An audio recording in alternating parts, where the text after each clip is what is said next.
नमस्ते दोस्तों, मैं एक ब्याह का गीत गाने जा रही हूँ। अगर आपको पसंद आए तो लाइक करना, सब्सक्राइब करना। छोटा सा है।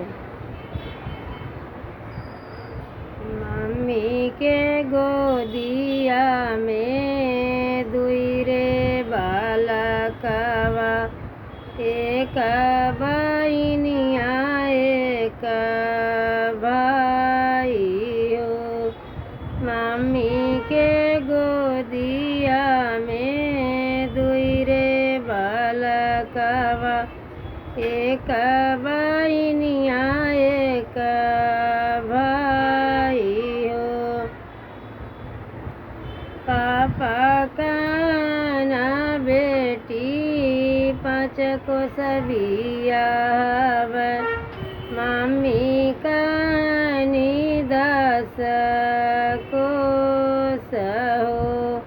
भैया काना बहिनी काशी बिया, भाभी कानी दूर देश हो। पापा काना बेटी नौमाना सोना देव, मम्मी जे लहंगा पटोर हो। भैया काना बहिनी चढ़ने के घोड़ा देव, भाभी हर दिया के गाँठ हो।